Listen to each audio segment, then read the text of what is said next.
Hey fam, welcome to Driven Life TV. Welcome to another video. Thank you so much for tuning in today. And please don't forget to like, to subscribe, and to comment. Now, today we are covering the news that has broken. Okay, we are looking at the reconciliation between Apostle Arome Osayi and Apostle Michael Orokpo. And then we'll also look at the news of the stepping down of Dr. Tony Evans. Okay, from his pastoral duties, and it's because of a sin that he committed. And so we're going to look at that and we're going to put it into perspective. I want you to stay up to the end. So the news broke today that there have been a series of meetings. Actually, a meeting was arranged between Apostle Michael Orokpo and Apostle Arome Osayi, where they were pursuing reconciliation. And this was not something that actually was initiated by them too, but it was initiated by the spiritual father of Arome Osayi, who is, I think, Dr. I'm actually failing to pronounce his name, but it's Akpami. I think it's Dr. Akpami. And that is a spiritual father of Arome Osayi. And also Dr. Paul Eneche was involved, and also Dr. Pastor David Abueli, I think. So he was also involved as well in the process of reconciliation. Believe me, so many people have actually been looking forward to this day, a day when these two people resolve their differences and come back together and actually start to work together again. I remember the time I came across the teachings of Apostle Arome Osayi, and then eventually also came across the teachings of Apostle Michael Orokpo, his spiritual son. And I actually got impacted by both of them. I saw how they were like helping each other in the furthering of their movement and the revival that God was actually trusting them with.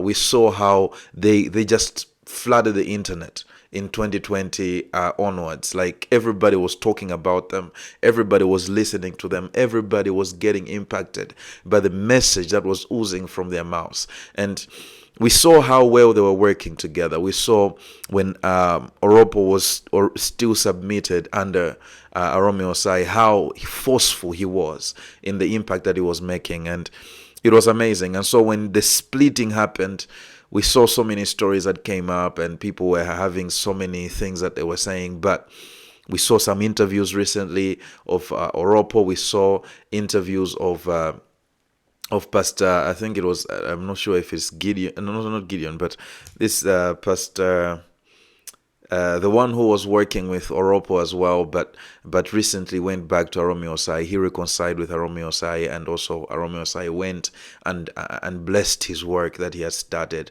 his church. And so we saw those things coming up. And my question was always, when will that day be when these two will reconcile? That was my question. For me, I was like, I feel like they're better together. I feel like the work of God in the body of Christ, in Nigeria, in Africa, even across the nations, it's very important that these two continue to work together. And so it happened today. The news broke.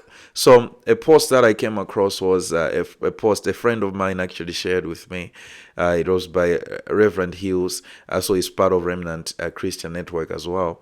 And the post on Facebook read, "We bless the name of the Lord of peace himself, who has brought peace between his servant Apostle Arome Osayi and Apostle Orokpo Michael. The meeting which was held on Monday, June 3rd, 2024 in Zaria was specially summoned by Dr. John Akpami, the heavenly arbitrator, who saw off all matters in a most Holy Ghost charged atmosphere of love after a blunt session of truth, revelations, and discernment. Special appreciation to Dr. Paul Eneche, who did everything within his power in collaboration with Dr. John Akpami to ensure that the meeting holds to bring the needed peace to both parties. Yes, and then heartfelt gratitude also to Dr. or Pastor David Abueli, Evangelist Sunday Ogwuche, and all the fathers of faith who insisted on the reconciliatory initiative. What our hearts longed for, our eyes have seen today. We are eyewitnesses of these things. Jesus is Lord forevermore. So that was the post that he put up, and it was incredible to see. Actually, there are actually some photos as well of the first photos after so many years of these two together. I think it was 2 years ago when they were pictured together. And so it was really amazing to see them standing together after reconciling. In my mind, I'm actually thinking that this rift was actually pretty huge, for them to actually stay this long without resolving it, I don't think it necessarily means that they held grudges per se, but what it means is that it just was difficult for them to come back together and start working together again. There was supposed to be humility there. There was supposed to be the much needed help of the Holy Spirit to actually come to that place. And it reached a point where we actually saw Apostle Michael Orokpo acknowledging other men of God as the people who had impacted him, and not even mentioning Apostle Arome Osayi. When I would remember the times when he would give speeches before Arome Osayi and actually say, may we not be that foolish that would actually say that we became who we are without you, to referring to Apostle Arome Osayi. And then to see him actually take a U-turn on that and not even mention him, ever since he started his ministry, not even mention Apostle Arome Osayi. That was really pretty, that was really interesting to see. But I'm really happy that these two are going to start working together again. I can't wait for them to actually stand on the pulpit together and actually speak and talk about this. But yeah, that's the news. I think before we go on, let's watch one of the speeches that Apostle Michael Orokpo gave at Arome Osayi's birthday. Let's look at it now. Praise the Lord. I hope I don't start crying. I love you, sir. Thank you so much for all you represent. I said earlier that if you want to see the splendor, the glory, the power, the excellencies of God, you don't need to look into the clouds. There are men living on earth today that are a report card of the goodness of God. Our Father in the Lord is a testimony of the fact that God is alive, He is living, and is ever good and benevolent. I came to our Father a very proud and arrogant person, full of myself. I thought the word was missing out, having not seen me. And the first day I met him, I said, "Sir, I am a prophet."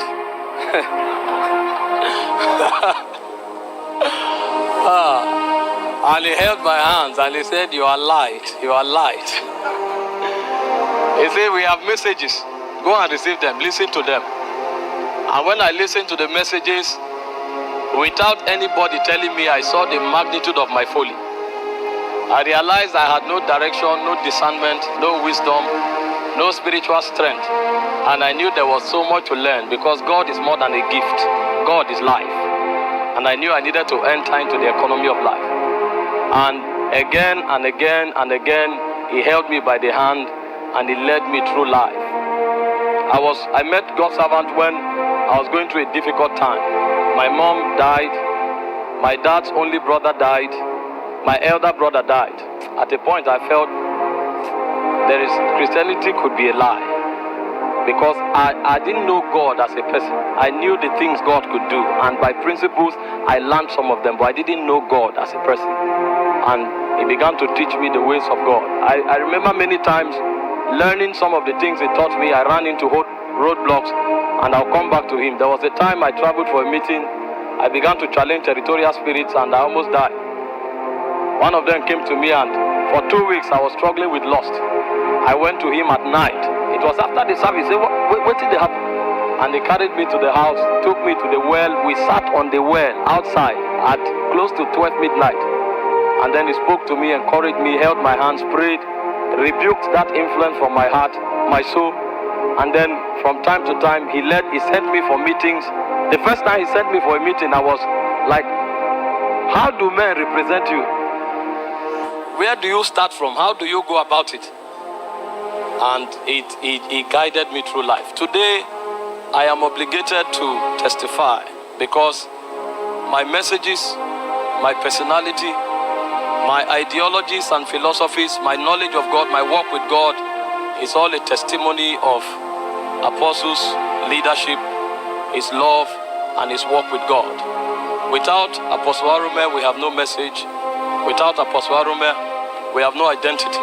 Without Apostle Arome, we have no direction. And that day will never come when we will be too proud to say to the world that he was the one that made us by the help of God. That day will never come where we'll be too full of ourselves to publicly attest to the fact that we knew nothing before we met him. And everything we know today is because he decided to lavishly release himself to us. And this is why today we also have a little to give to the body of Christ. I don't know how to complete this testimonial because even the angels that work with me, they are eager to say thank you because you made the work easy for them. you made the work easy for them. And I know me, they are eager to say thank you because you made the work easy for them. you made the work easy for them. And I know you understand this language, so I'm bold to say Rakabonde, Kibara, Hasida, Havaki, Tabara, Rakadida, Sabak, Delianda, Sibondre, Evakados. That one was me and my angel saying thank you.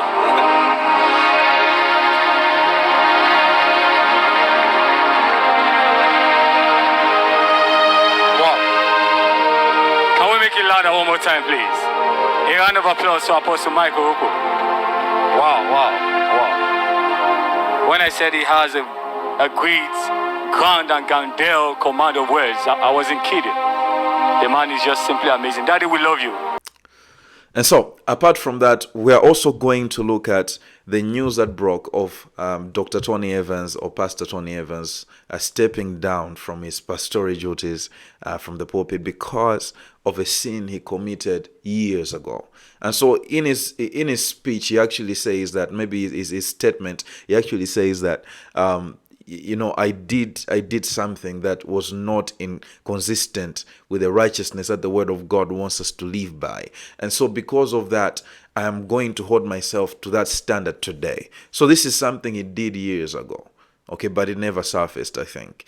And then today he says, I want to be held accountable for that. So they had meetings with the elders of the church and everyone who was supposed to be was involved in that process of looking at this, a series of meetings, and they agreed to say it was right for him to step down, and he did that voluntarily as well. So for me, my reaction to that is that I'm not offended at all.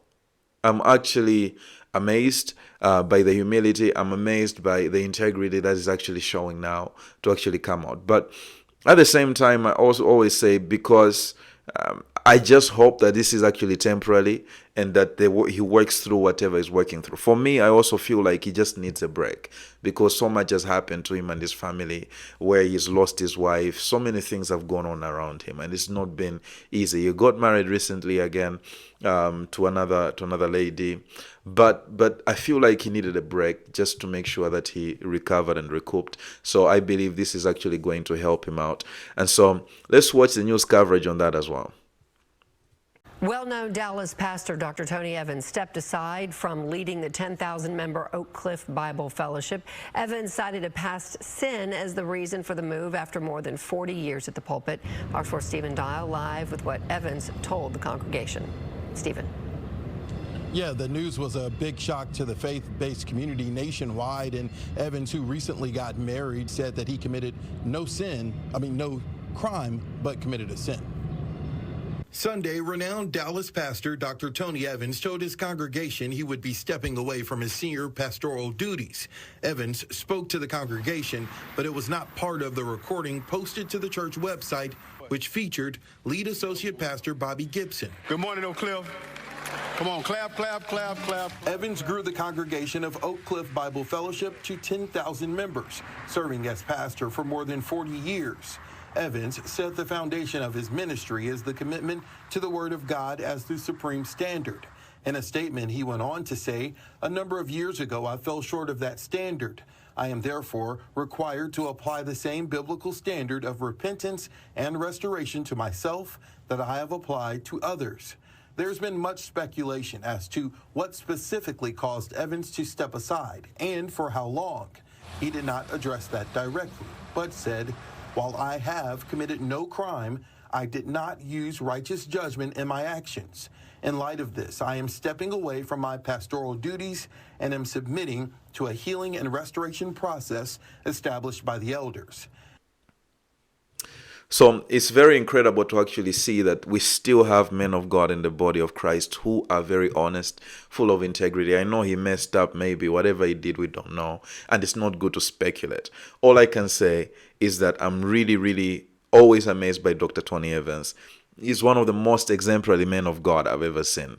But these are also men. Okay, these are also human beings. We all sin at some point. But what is important is that we go through the process of repentance and allow God to do a work in us that is going to help us in the long run. So I'm really, really amazed by that, and we thank God that He has started the work of actually improving and sorting out His issues. So that's what I wanted us to cover today. Please let me hear your thoughts below in the comments. Like, subscribe. Please, let's continue to grow together. But this is the breaking news. Thank you for tuning in. Until next time, have a good one.